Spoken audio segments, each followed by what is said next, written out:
পৃথিবীতে এমনও বড় দানবীয় বিমান রয়েছে যার আকার এত বিশাল যে এতে করে অন্য আরও একটি বিমান বহন করে আনা যাবে। আর এমনও বিমান রয়েছে যে বিমানে ল্যান্ড বা টেক অফ করার জন্য এতে মোট 32টি চাকা রয়েছে। তবে এখানেই শেষ নয়, বরং এমনও বিমান রয়েছে যেটা দেখলে মনে হবে দুটি বিমান একত্রিত হয়ে আকাশে উঠছে। আপনার মনে প্রশ্ন আসতে পারে যে এই বিমান আবার কেন তৈরি করা হলো। তো এই বিমান এবং বিশ্বের সবচেয়ে বড় 5টি বিমান সম্পর্কে আপনারা আজ জানতে চলেছেন। তাহলে চলুন ভিডিওটি শুরু করা যাক। অ্যান্তনভ AN-225 মারিয়া কার্গো বিমানের মধ্যে এটি হচ্ছে পৃথিবীর সবথেকে বৃহত্তম আকারের বিমান। আর এই বিমানটিকে প্রথম 1980 সালে ইউক্রেনে তৈরি করা হয়েছিল। সাধারণত 1980 সালে এই বিমানটি ব্যবহৃত হতো স্পেস স্যাটেলাইট এক জায়গা হতে অন্য জায়গায় বহনের কাজে। শুধু তা নয়, বিমানের ভেতরে করে প্রাইভেট বিমান এবং কয়েক ডজন গাড়িও এতে করে বহন করে আনা যায়। বিমানটির ভেতরে যন্ত্র, ছোট বিমান বা গাড়ি প্রবেশের পথ হলো বিমানের মুখের অংশ। লক্ষ্য করে দেখুন মালামাল প্রবেশের পথ, বিমানের মুখটা কিভাবে উপর দিকে উঠে খুলে যায়। বিমানটিতে 6টি টার্বো জেট ইঞ্জিন লাগানো হয়েছে, ফলে একবারে এটি 642 মেট্রিক টন ওজন বহন করে আকাশে টেক অফ বা মাটিতে ল্যান্ড করতে পারে।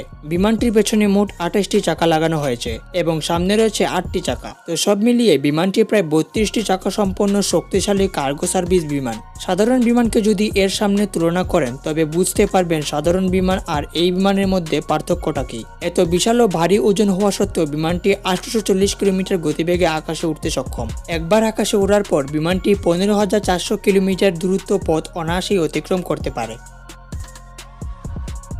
অ্যান্তনভ AN-124 রুসলান এই বিমানটি হল পৃথিবীর দ্বিতীয়তম বড় এয়ারক্রাফট। 1980 সালের দিকে গুরুত্বপূর্ণ কার্গো সার্ভিসের জন্য এই বিমানের ব্যবহার শুরু হয়। বিমানটিতে বেশি অংশ ভারী যন্ত্রাংশ এবং মিলিটারি ট্যাঙ্ক ট্রান্সপোর্ট করা হয়। এই এয়ারক্রাফটে শক্তিশালী 4টি জেট ইঞ্জিন লাগানো হয়েছে, ফলে বিমানটি 405 মেট্রিক টন পণ্য একবারই বহন করতে সক্ষম। আকাশে টেক অফ এবং মাটিতে ল্যান্ডিং করার জন্য বিমানটিতে মোট 24টি চাকা লাগানো হয়েছে।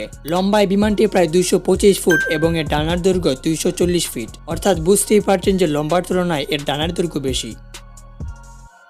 বোয়িং 777-9X পৃথিবীর সবথেকে বড় বিলাসবহুল এবং টুইন ইঞ্জিন সম্পন্ন এই বিমানের সর্বমোট 425 জন যাত্রী একসঙ্গে সফর করতে পারবে এবং এটি হচ্ছে পৃথিবীর কমার্শিয়াল টুইন ইঞ্জিন সম্পন্ন বিমান। বিমানটিতে সব ধরনের আরামায়েশের ফিচার রয়েছে, যেমন বিজনেস ক্লাস, ইকোনমি ক্লাস আর অন্যান্য ক্লাস। বিমানের ভেতরে অন্যান্য কেবিনের তুলনায় এর বিজনেস ক্লাসের ফিচার কিন্তু অনেক বিলাসবহুল ও বড়।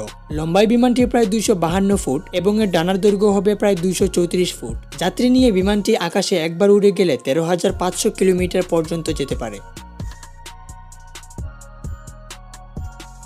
C-5M সুপার গ্যালাক্সি এই বিমানটি মিলিটারি বিমানের তালিকায় সব থেকে অ্যাডভান্স ও বড় শক্তিশালী বিমান। এটি US এয়ারফোর্স মানে আমেরিকার এয়ারফোর্সের জন্য 1980 সালে তৈরি করা হয়। বিমানটির দৈর্ঘ্য 247 ফুট এবং এর পাশের ডানার দৈর্ঘ্য 221 ফুট এবং এছাড়াও বিমানটিতে 4টি শক্তিশালী ইঞ্জিন লাগানো রয়েছে, যার ফলে বিমানটি একবার টেক অফ করলে 381 মেট্রিক টন ভারী ওজন সঙ্গে বহন করতে পারে। বিমানটির আকার এতই বিশাল যে এতে যুদ্ধের ট্যাঙ্ক ও কয়েকটি হেলিকপ্টারও বহন করা যায়। এরোস্পেস লাইন সুপার গাপি বিশ্বে কম বেশি এই বিমানটি সাধারণত এয়ার ব্যালুন নামেই পরিচিত। বিমানটি নাসার বিজ্ঞানীরা 1965 সালে তৈরি করে এবং বিমানটির এরো ডিজাইনের প্রধান কারণ হলো যে মূল্যবান স্যাটেলাইট এক জায়গা থেকে অন্য জায়গায় ট্রান্সপোর্ট করা। অন্যান্য সাধারণ বিমানে স্যাটেলাইট বহন করা সম্ভব নয় বলেই নাসা নিজেই বিশাল অদ্ভুত দেখতে এই ডিজাইনের বিমানটি তৈরি করে। লম্বায় বিমানটি প্রায় 141 ফুট এবং এর ডানার দৈর্ঘ্য হবে 156 ফুট। বিমানটি আকাশে ঘন্টায় 463 কিলোমিটার গতিবেগে ছুটে যেতে পারে। তো বিশ্বের সবচেয়ে বড় 5টি বিমান সম্পর্কে যদি আপনার কোনো মতামত থাকে তাহলে কমেন্ট করে জানাতে পারেন এবং এরকম রোমাঞ্চ, ইনফরমেটিভ ও ইন্টারেস্টিং ভিডিও পেতে আবিষ্কারের দুনিয়া চ্যানেলটি এখনই সাবস্ক্রাইব করুন এবং পাশে থাকা বেল আইকনটি প্রেস করুন। ইনশাআল্লাহ দেখা হচ্ছে পরবর্তী ভিডিওতে, ততক্ষণ পর্যন্ত ভালো থাকুন।